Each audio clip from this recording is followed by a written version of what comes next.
The stick is male. The stick on the new one is a female, and it's got that skinny one like the Avata controller has. Although the Avata, it's a male. And if you don't know what I mean by male and female, then you must be like 12. I think 12-year-olds would know that by now. Maybe back in the 80s, a 12-year-old would be like, what's a renob? Boner backwards.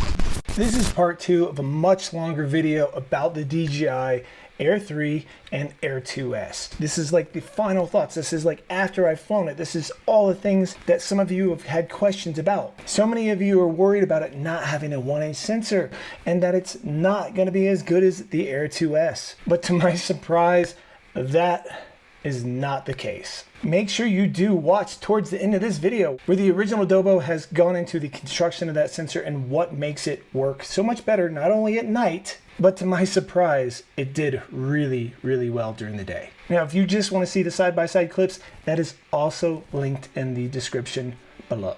Now let's go ahead and dive into what the differences I found were between the Air 3 and the Air 2S. First thing I want to talk about is signal strength, and it is so good on the Air 3 because it uses OcuSync 4, where the Air 2 I think is still using OcuSync 3. 3 to 4 is a huge difference. And I'm going to be doing a distance test soon, and when you do those distance tests, they aren't to really show you, oh, look how far it can go. It's to show you how strong that signal is because it can penetrate that far. So that means at a closer range, it can penetrate through more trees, smaller buildings, and things like that. I am incredibly pleased with the signal to the Air 3.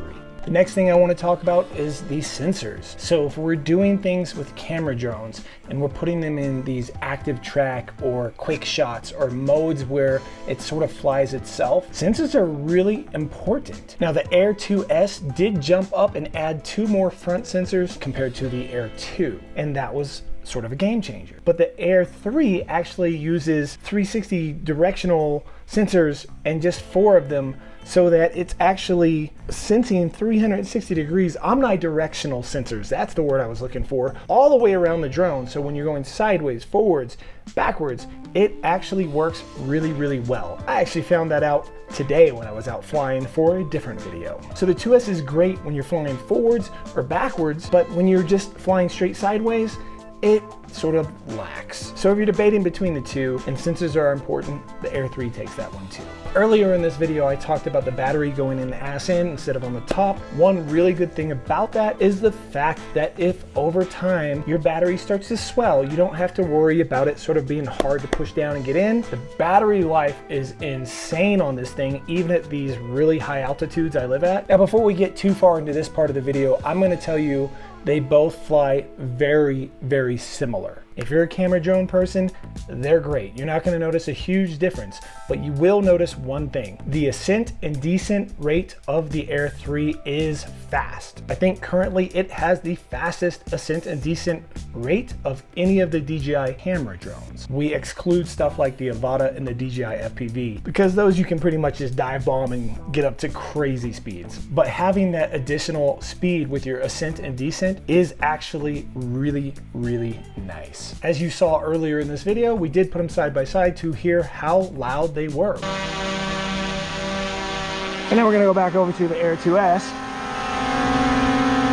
Was one really truly that much louder than the other? And that answer is no. There's really not a huge difference between how loud they really are. One is just higher pitch and the other is a lower pitch. So if your ears prefer high pitch, that's the way you want to go. If your ears prefer the lower pitch, that's the way you want to go. Once it gets a little bit to altitude, I feel like the lower pitch becomes harder to hear from a distance. Now, as far as the controller goes, the RC2, it's pretty great. I've been enjoying it. I'm having the hardest time being able to get the screen recordings from the SD card to the computer. Even though mine says it's recording to the SD card, I can never find any files, and I have to plug the thing in directly to my computer and then use Final Cut Pro to be able to get the files off, and it's an utter pain in my ass. So if you figured out how to do not only that, but to get audio with those video recordings of your screen, because mine says it's recording audio, but I never have audio on it, please let me know in those comments below. Since we're talking about the controllers, the RC2 is really nice for what it is. Brightness is only 700 nits versus the RC Pro controller or whatever it's called. That one's 1000 nits, but it's also a lot more expensive. I really do wish that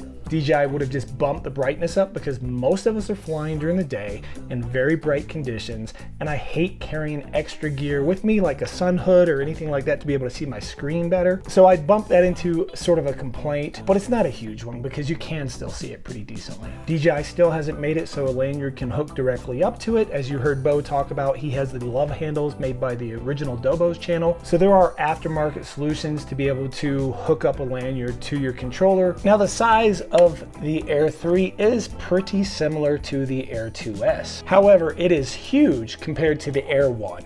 I gotta be honest, if DJI made this drone again exactly like this but with OcuSync 4, I would buy it tomorrow. This has been one of my favorite drones that DJI made, except for the connection was Wi-Fi. And as we all know, Wi-Fi signals to drones aren't the strongest connection, so you go behind something and you lose that connection to your phone or your screen, and that sucks. But this drone still does so much that some of the newer drones still can't do. You can actually fly this drone just by your hand. And I always love the styling of this drone and what it looked like. Although the Air 3 has actually stepped up its game and started bringing some style back to it. Now, something I wasn't expecting was the picture quality between the two during the day to be so drastically different. With the Air 2S, there is a 1-inch sensor, and the Air 3 has downgraded in a sense to a smaller sensor. However, the construction of that sensor changes the game because of the way it's made, that it actually works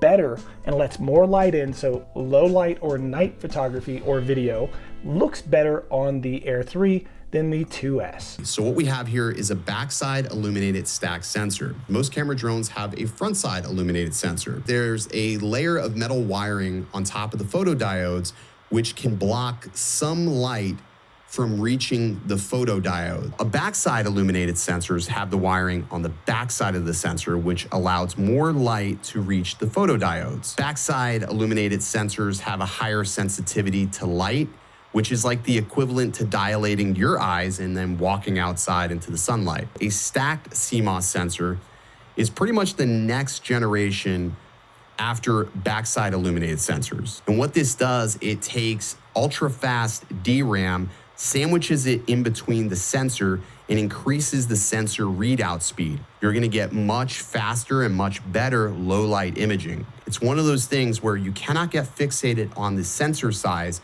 You have to pay attention to the technology that is going into the sensor, which essentially makes for a much better camera. I expected during the day they would be almost dead heat side by side, but after making this video and putting the videos back to back and side to side, I was sort of blown away and surprised at those results. The Air 3 seemed crisper, more vivid, and just all around a better picture than the Air 2S. Now that doesn't mean the Air 2S is a bad picture at all. It's a great drone, it really is. If you have one, is the picture quality that much different to make you bump up to the 3?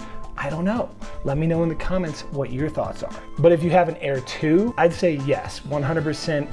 If you're debating bumping up, it's a big improvement over the original Air 2. Now, having two cameras is great. In the right situation, it is just awesome having that zoom lens. But I wish that it could record and simultaneously switch between lenses. I saved my favorite feature for last. And to me, where I live, this is a game changer. As far as I'm aware, no DJI drone has done this before. Typically, when you get a DJI drone, it has a max altitude. And what that means is from takeoff point to how high it will let you fly. Now, of course, you can jailbreak it or hack the drone to be able to change the altitude. But if you're like me, you typically leave them stock and you don't do a bunch of behind the scenes hacking. That's why we tend to buy these DJI products, because we want them out of the box to just work and work right. But on the Air 3, the max altitude jumps from 1620 or 1640 or 1680, I can't remember what the number is, but it jumps all the way up to over 3,000 feet in elevation